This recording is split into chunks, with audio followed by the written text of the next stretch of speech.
All right, guys, I'm about to make you a complete expert on childbirth in 30 minutes or less. Here we go. Our birth sure did not go as planned. We had planned a home birth with a midwife that turned into a C-section at a hospital, and it was so stressful and so hard, and a lot of extra fear involved. But I had become a birth expert at this time. I had just done a ton of research on how to all the different aspects of birth and all the different choices, and my wife and I talked a ton about this. We knew their C-section was a possibility, so we were ready, and it was hard and stressful anyway.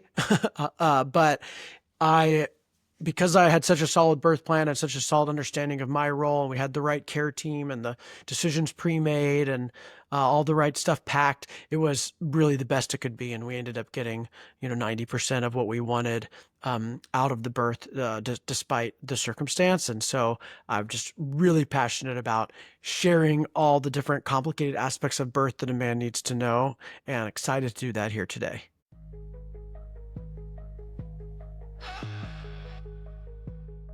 You are listening to DadicatedJoe, the new dad's guide on the upending and transformational experience of becoming a father. All right, guys, I'm about to make you a complete expert on childbirth in 30 minutes or less. Here we go. I've always wanted to be a dad, so birth was something I was interested in.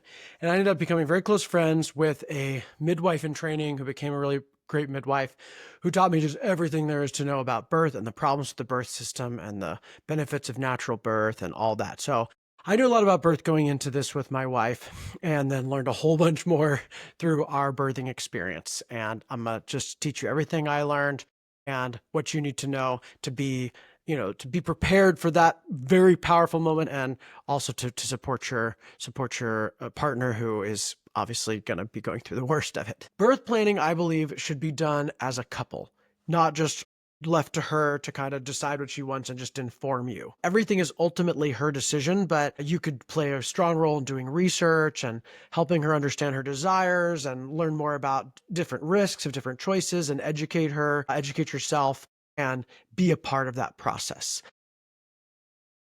We want to have all this planning done by 34 weeks, right? So 34 weeks is as early as the baby can come. Really, anytime after 34 weeks, they can come that early. So make sure by 34 weeks in, you have listened to this episode and created all the birth plan and the go bag and all the stuff that you need for this. Ultimately, stress is the enemy, and everything in this episode and this plan is designed for you to help her feel less stressed and more comfortable, because mammals cannot give birth if they think they're in danger. And so helping her feel safe and comfortable is your job. So for dad, one of the key roles that we play is that knight. We get into a fierce knight role, right? The knight to our queen. Whatever she wants, however she wants it, nothing going to stop us from getting that for her. This is especially important if you're in a hospital, because you almost have to fight for everything you want. A hospital is a very disempowering place, and you're going to got to be prepared to have that warrior energy to fight for the birth plan, fight for what she wants, fight for what she asks for, fight for what you want for your baby. And, you get that birth plan in place, and only the mom gets to change that birth plan. No nurse changes it. No doctor changes it. You don't change it unilaterally, but she wants to change it. You write it in night mode. We're changing it. We're doing this a different way. And so that's the most powerful role you have as a man. Now you're going to have your own experience as well. So you have to be prepared for that emotional experience while also playing this night warrior role. And that's the real psychological, emotional preparation to do. So first of all, you got to decide what kind of birth you guys want to have together. The options are birth in a hospital, birth at home, or birth in a birthing center. Those are the three main choices. I'm going to walk through the pros and cons of each and let you know why we ended up choosing the ones we did. So in the end, we visited all three, looked at all three really carefully, and decided on home birth with a midwife, because fundamentally the midwife said to my wife, you need to decide where you feel safest. Where do you feel safe and most comfortable? That's what matters. And she's always hated hospitals. She loves being at home. She's a homebody. And she's like, well, fundamentally, I feel safest at home. So we said, okay, we're going to have a home birth. Oh, pros and cons of home birth, right? It's very comfortable, natural, you're fully in control of your environment. It's not medicalized. It feels a little more spiritual. If you have to travel to the hospital for an emergency situation, if one is close, that's not a very big deal. There's very rarely emergency situations that are like, can't be delayed 15 minutes to get to a hospital. But of course, the con of it is if there are complications, you will have to travel to a hospital, and that can be a little freaky for some people. And there are some cases where home birth is just not really an option, such as twins. Most midwives won't deliver twins at home. They often need to be put in a NICU. A really early birth where a NICU is needed, you're probably going to be in the hospital, so get them in that NICU ASAP. Our baby was breech, which means they were flipped the wrong way. And there's a lot of ways you can get them to turn before birth, which we tried absolutely everything, but ended up going into labor still in breech, in which case we had to be in the hospital because most midwives won't deliver a breech baby. But in just any other complications or health risks, sometimes home birth is recommended. So I would trust the midwife. If the midwife themselves says, I don't think you should do this with me at home, then I would listen to that. So those are kind of pros and cons. The hospital, pros, state of the art for emergency situations, right? Highly prepared for any emergency. It's also very societally approved. People approve of you are giving birth in the hospital mostly, versus home birth. Some people might judge you as like, oh, I can't believe you take that risk or whatever. So if that's important, that's a factor. You do have to travel there. So that's kind of a con, that it's not fun to travel while in labor. That was my wife's worst experience, was being in the car during contractions, driving to the hospital. But with the right birth plan and care plan and care team, you can usually get most of what you want in a hospital, especially if you pick it in advance and you vet your care team very well. So we picked a hospital that supported various natural birthing techniques, understood birth plans, and we knew that they were going to be respectful of that. You still have to fight for it. It's not their norm.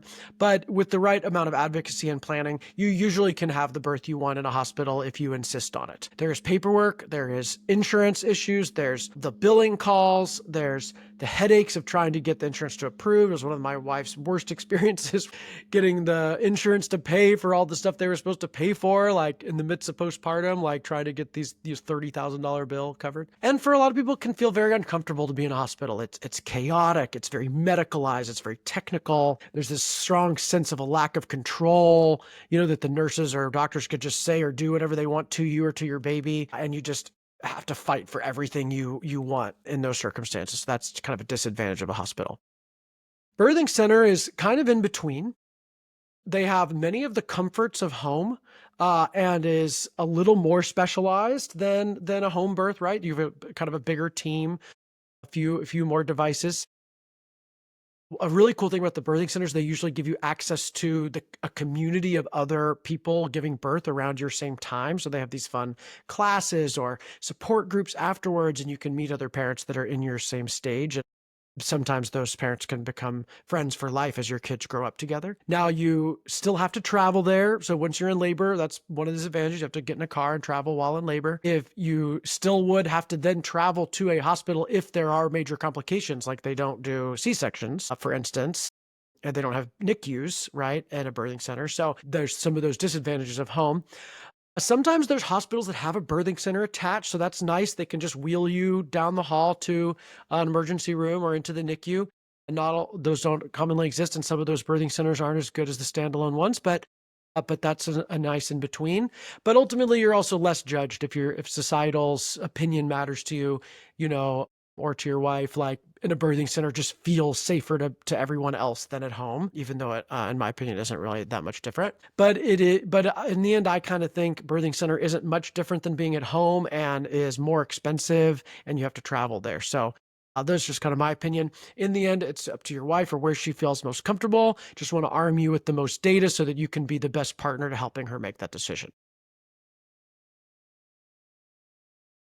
Now, I've referenced a birth plan a few times. Birth plan, very important to have. No matter what kind of birth you plan to have a birth plan.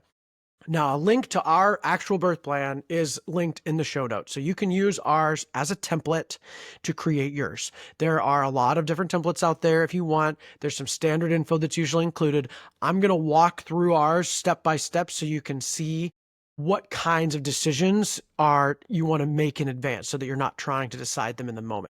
So first of all, at the top, birth plan, you've got your contact info, wife's contact info, any other names of people and their contact info just to have on there. Doula, if you have a photographer, friends and family that you know for sure are going to come. But for sure, like you want to have one point of contact for the family, name and phone number right there, really big. It's like, this is who you contact first if there's just anything.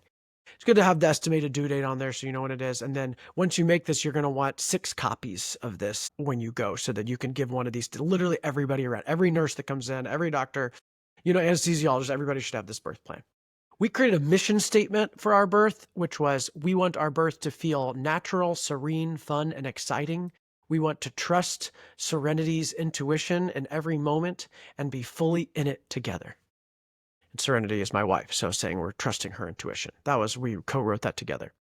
So we wrote guidelines. We had a set of guidelines for home, and then because we knew cesarean was a possibility, we set of guidelines for cesareans. For the labor process, number 1, we said we wanted a private room with the door closed and low lighting. Number 2, we wanted minimal vaginal exams. So always get my wife's Serenity's permission before doing an exam. You just go in there and start doing it. We wanted them to be careful not to scrape the membrane or break her water. That was important, that she did not want anybody scraping or breaking water, which is a common thing doctors might do, and they might not even ask. They just might do it. Number 3, we wanted only natural induction techniques. She did not want to be induced by drugs, but she was open to other ones like sex, nipple stimulation, walking, acupuncture, chiropractic.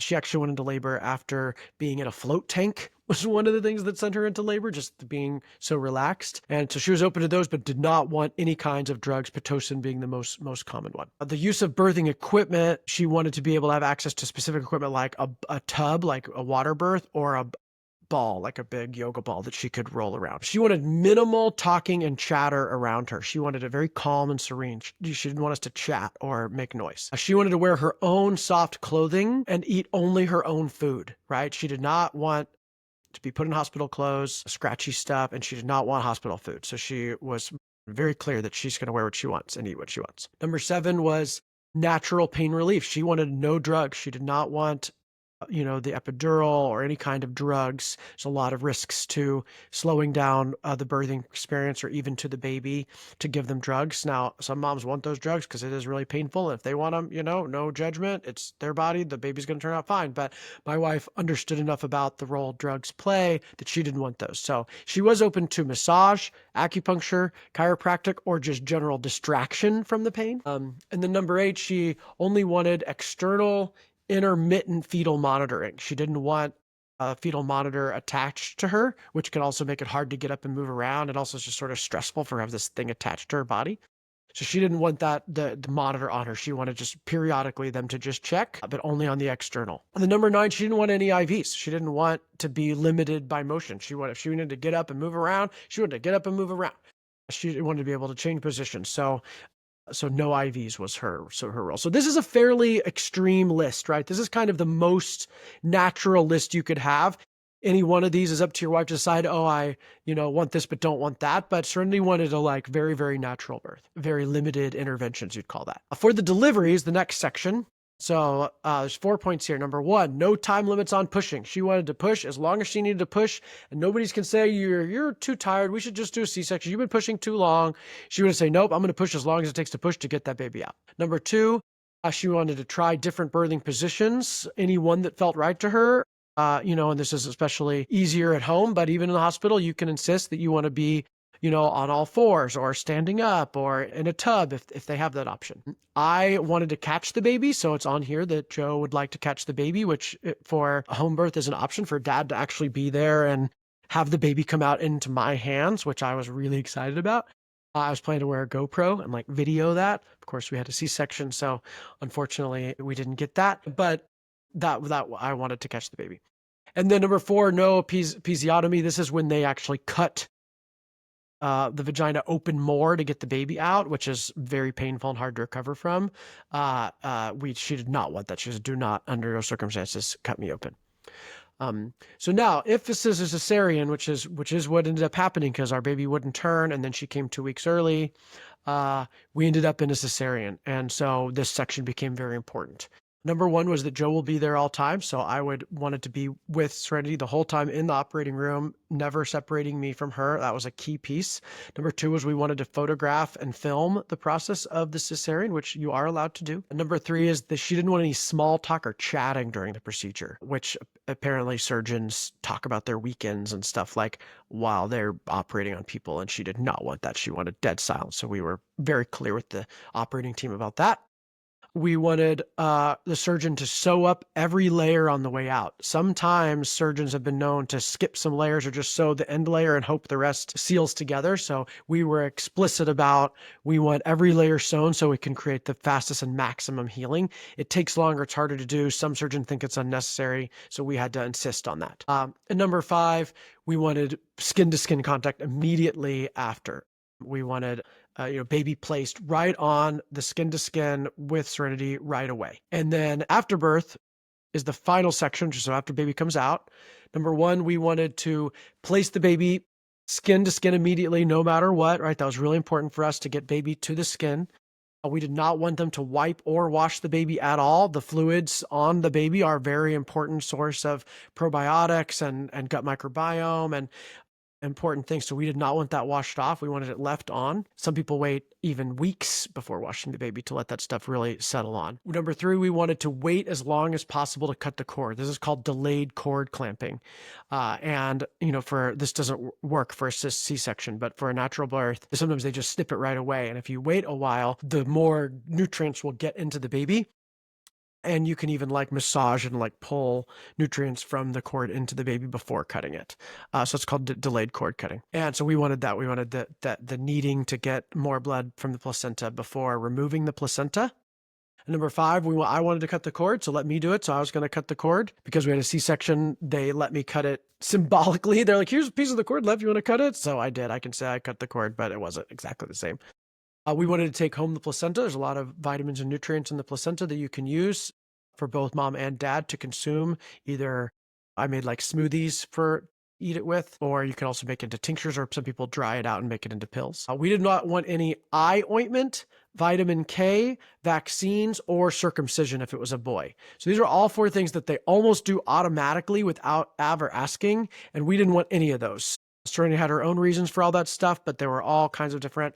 It's just something that's unnecessary that midwives don't do. So the eye ointment, the vitamin K shot, immediate vaccines, and circumcision are all things that hospitals do kind of in a standard way that we did not want to do. We wanted her to be fed breast milk only, so no formula. You'd be surprised that hospitals, nurses will take your baby. Let me just take it for a while, and you find out they're feeding your baby formula. So just do not. You have to tell them, do not feed my baby formula, breast milk only. And if there are any issues, Joe, stay with the baby at all times. So if there's an emergency, if you need to go to NICU, you need to go to operating room, I'm going to come with them. So be clear that dad is with baby. If mom can't because she's on drugs from surgery, Joe will be with that baby no matter what. And finally, we wanted to stay in the hospital as short as possible. We wanted a very limited hospital stay because it's just uncomfortable and my wife didn't like it. So that was a lot. That was our birth plan. Again, you can download it and make your own. But those are a lot of the major decisions of what you want or not. So I want to talk a little bit about interventions. Our birth plan focused overwhelmingly on the kinds of interventions she did not want to have, and ones that she did want to have that were natural, like massage or acupuncture. It's always this woman's choice of what intervention she wants, and she's always welcome to change her mind. As soon as she changes her mind and she's sure, go with that and let her change her mind. But here's the biggest risk of interventions. So medical interventions, is it leads to this cascade of interventions that ends up in a C-section. Now, my understanding is this is one of the reasons we have such a high C-section rate in America is because they start with these seemingly mundane, safe interventions, but then lead to this one, lead to this one, lead to this one, lead to a C-section. So the simple version is they start with Pitocin because labor isn't moving along fast enough. So hey, why don't we just move this along? Just give you a little Pitocin, just advances labor a little bit. And they're like, okay, thanks. I'm happy to do do that. And they'll say it's no big deal, just a little Pitocin. But that, because it's advancing labor medically, the contractions are worse. They hurt more, they're stronger, they're more intense, which puts her in more pain. Then they say, oh, well, if you're in so much pain, how about we just go ahead and do the epidural, right? Which is, they do it like a spinal tap where they inject this numbing into your whole lower half of your body so you don't feel it anymore. And mom's like, I'm in so much pain, I got to have that. Give me the epidural. But then because she can't feel anything from the waist down, it's very hard for her to push the baby out, right? Because you have to have the sensation to know when to push and how to push. And so then it comes time to push. She can't push because she's numb from the epidural, and now we're in a C-section. So that's kind of the cascade of interventions from Pitocin to epidural to C-section that is just tragically common when it could have completely been avoided by just letting the birth run its course and letting it take as long as it needs to take. This is also true because moms mostly give birth first-time moms commonly give birth at 42 weeks. And hospitals often say at 40 weeks, 39 weeks, you should be going into labor, and they want to induce you and they want to schedule C-sections and all this stuff. And actually 41, 42 weeks is totally normal. And for a first-time mom, it's better. I mean, the longer they cook in there, the more developed, the safer it is to come out. And also birth is better if the baby decides when to come, if the birth comes on its own. So highly recommend not inducing, not scheduling. And, but again, completely up to a mom to decide, but that is the risk that if you do it too early, you end up in this cascade of interventions that leads to a C-section. Now, C-sections, very standard, very common, you could easily, not easy, but can be recovered from. We went through all that. She fully recovered. Baby was fully healthy. So I'm not trying to say C-section is like the devil and should be avoided at all costs. Again, it's up to mom, and sometimes they're medically necessary, like for our circumstance. So if there's a C-section, try not to worry about that. Certainly don't stress mom out about it. And just remember that your healthy baby is what matters. All right, so let's talk about the care team. Here's kind of the people who are generally on the care team. There's potential of a midwife, potential for a doula. Sometimes there's a doctor or OBGYN. There's sometimes nurses, and then there's friends or family that you want to be actually part of the birthing process, or she wants to be. You want to agree in advance who's going to be a part of this, who you're going to hire, vet them, who of your friends and family are in and who aren't. Make sure everybody's clear on this. And again, your wife can change her mind and say, I don't want my friend here after all. Midwives are medical and spiritual leaders, right? They carry this kind of ancient wisdom of birth. Ours was like old and powerful, like Yoda. She reminded me of Yoda, like small and old and scrappy. She had delivered some of our friends' kids and also some of our friends. That's how long this woman had been giving birth. So we loved our midwife. She was amazing and helped us make the decision about where to give birth and set up our home and all that. In the end, of course, we ended up in the hospital for a C-section, so we didn't end up using our midwife, and she didn't charge us nearly what she usually does because she didn't actually have to do the day to 2 days worth of birthing. So we got all the pre and post care from our midwife and a lot of advice, but didn't end up using her for the birth, but wished we could have. Now, doula is like hands-on concrete support for mom. She is there for the woman, only there for the woman. Now, I thought maybe we didn't need a doula because we already had this midwife and I was going to be so involved. And it's like, why do we need a doula if we have a midwife and me? And we decided on a doula both because my wife insisted on it and also because we ended up in the hospital. So definitely need a doula because we didn't have the midwife. And what was great about the midwife was she was 100% there for my wife. And she was a birth expert. She'd done this lots of times. So she knew what was normal. She knew how to call my wife. She knew how to be fully there with her. And I was having my own experience, right? I was stressed out. I was scared. My life was changing. I was actually TMI pooping. I had 4 different bowel movements in the course of our labor. That was just what my system did. There were a few times my wife would be like, "Where's Joe?" And they're like, "He's in the bathroom." She's like, "Again?" I was like, "Yeah, that was what I was doing." So good thing we had the doula because I had my own thing going on. And we ended up hiring ours the same day we went into labor. So the short version of our birth story is we couldn't get her to flip. We did this procedure called an ERV where they try to force the baby to turn. Very painful for my wife. They try to push the baby turn around. Wouldn't turn. So at that point, we just realized we were going to end up in a hospital birth. We had visited the hospital and filled out the paperwork in advance, which you want to establish care with a hospital. No matter what, you want to do this, whether you're having home birth or not, you want to establish care with a hospital, a doctor and their team. You visit the hospital, so you see where everything is. You pre-register, like you fill out all the paperwork and get that all done. And so establish that care even if you're having a home birth, because if you end up in the hospital, you want to know who it's going to be with. Now, because we'd only done this a couple of days before, we'd filled out the paperwork, but they hadn't even put it in the system by the time we ended up there. So we had to fill all the paperwork out again. We had, right after the ERV, we met with this doula that our midwife recommended as a hospital doula. We interviewed her that Saturday morning. That Saturday evening, my wife went into labor. So my first call back to the doula was, "You're hired and we're in labor." And we showed up to this hospital. We had toured it, but we had not set up a not established care because we thought we had 2 more weeks. So baby came early. And we did not have established care team. So we were that 3 a.m. emergency birth, kind of worst case scenario for the hospitals in the middle of the night. We didn't get all the care we wanted because we hadn't established it. We got most of it. They followed our birth plan very closely.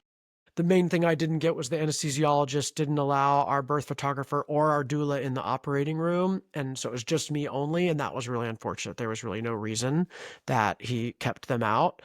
In hindsight, I could have actually fought for that a lot harder than I was able to in that moment. But had I had established care team, that would have been automatic. Like, we know who the anesthesiologist is and they've already approved and our doctor approves. So you want to establish your care with your doctors and the nurses. Sometimes it's 2 doctors, so it depends on who is on call when you go into labor. So you might have 2, and then they have this nurse team that is also backfilled. So you have already met them. So that's how you vet them. Obviously, share your birth plan with those people. Friends and family, explicitly agreed and invited. Nobody shows up to this birth without approval. Whoever does understands the birth plan. They have a copy. They understand their role. And remember, no stress. So if somebody is causing any amount of stress to your wife, they get the boot, right? Especially if they're optional, like a friend or family. If they're a caregiver, you pull them aside and say, "Hey, you need to calm this down. You need to stop saying these words," whatever it is. C-section tips. If this is the type of birth your wife chooses, or for some reason this is where you end up, one of the key tips for C-section is getting the breast milk going, because it won't come out as naturally without the natural birth process. So get the breast pump on her right after surgery. She is not going to want to do this. So you have to have this discussion in advance of how important it is to get the milk flowing right away so that baby can get those nutrients as soon as possible and the milk can begin that process. So just have to remember that she agreed in advance. We want to get this going right away, even though she's tired. She doesn't feel like it. She's recovering from surgery. You want to get the milk going. And those hospital breast pumps are awesome. They work really, really well. Another thing my wife wanted me to tell you all about was clothes. She had a really hard time with clothes after the C-section because just nothing fit, nothing was comfortable with her C-section wound. And there was her maternity clothes fit, but they didn't allow for breastfeeding because they're for maternity. So, but the other clothes that were for breastfeeding, like, were uncomfortable for her C-section scar. So she found these amazing postpartum underwear that I'm putting a link to in the show notes, that they're the Kindred Bravely Postpartum Underwear that were her like go-to. She wore basically that and a robe for like 2 weeks. So people who came over, got a surprise flashing periodically, but that was what she ended up in because it was just so hard to find good clothes. One hard thing with ordering that postpartum underwear is to get the correct size. She's going to have feelings about how much bigger the size is than it was before. So don't help her feel okay getting the big enough size, because if she gets one too small because she doesn't want to admit that she is this size now, it will be more.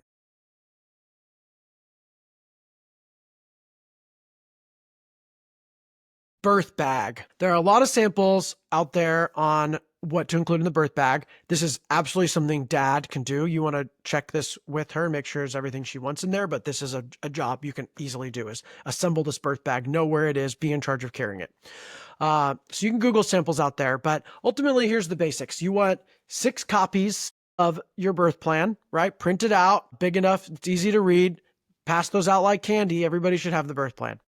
My wife wanted a Bluetooth speaker to play really nice music in the room to kind of calm everything. She wanted scented candles. You'd be surprised. Hospitals let you burn a candle. There's, no reason you can't burn a candle, but you could also have an essential oil diffuser just in case they won't let you burn a candle for some reason. You could have that smell come into the room with an essential oil diffuser. Her favorite pillows and blankets. So soft, cozy. You know how hospital bedding is. It's not comfortable. So like fuzzy stuff, soft things that she likes, all her favorite snacks so that she can eat, because the hospital food's awful. So, load up on those. IQ bars and chopsticks and things that she likes. We wanted our own lighting, so I brought a salt lamp. I got a little salt lamp that was small, it's about this big, and put that in there. Or even just kind of some kind of amber colored light, because those fluorescent lights are awful. But basically, how would we convert a hospital room into like a massage spa vibe? That was what my wife wanted, and I think a lot of women would probably appreciate that. You want to have really good, comfortable jammies and grippy socks because it gets cold in the hospital. And so you want to wear nice socks that have the grip on the bottom and whatever jammies she likes. And then you could be there for 2 to 3 days. iPad, books, games, whatever you and your wife like to do, whatever you like to do, stuff to do because you're kind of stuck there. Now, other things to do at 34 weeks before the birth: get your car seat installed. Many stores who sell car seats will do this for you. Hospitals will also do it for free. So if you order one online, you can go to any hospital and say, I need help installing this car seat. Or just a fellow parent, like anybody who's installed a car seat knows how to install it, but this must be properly installed or they will not let you leave the hospital. So this is key to have done, not something you want to be messing with while you're trying to get out with your new baby and your recovering wife out of the hospital. Take lots of pics and video. Serenity was not happy about me videoing her in labor because it was, not her finest moments, but she loves those videos now and wishes she had even more. So you really want to document this time because it's so special. And our daughter loves watching it. She loves seeing this process of her being born and coming out of the womb. And just as much as her wife will allow, pics and video are really nice. So finally, other resources. I'll put a link to our natural product baby product registry in the show notes so you can see all the different products we recommend to put on your Amazon baby registry. I'll put that birth plan in there too. We have there's this amazing resource called Informed Pregnancy Plus. That's this online streaming platform that's just chock full of everything for postpartum planning, birth planning, fertility, dad stuff, like really, really great resource. I'll put a link in the show notes as well to Informed Pregnancy Plus. So much great resources on there. One of my favorite resources on there is the afterbirth plan. Now, I'm going to do another episode on how to plan for postpartum, but this is another thing you really need to do before the baby comes is plan for postpartum. And the afterbirth plan is your go-to resource for how you do an afterbirth plan. If you follow that to a T, you're going to have a much better afterbirth experience. And then finally, another thing I really recommend couples do before the baby comes is fair play. This is this radical model of household management that really ensures you're best set up to have an equality in taking care of baby and managing the household. That is really helpful to have in place before baby because life turns upside down and it can lead to resentment in both partners really fast if it doesn't feel like each person is helping and pulling their weight in the right way. So I highly recommend fair play. And I will do another episode on what to do in that just last couple of weeks before baby comes. We'll call that, oh shit, I'm about to have a baby. So check out that episode as well. And have a great birth and stay dedicated.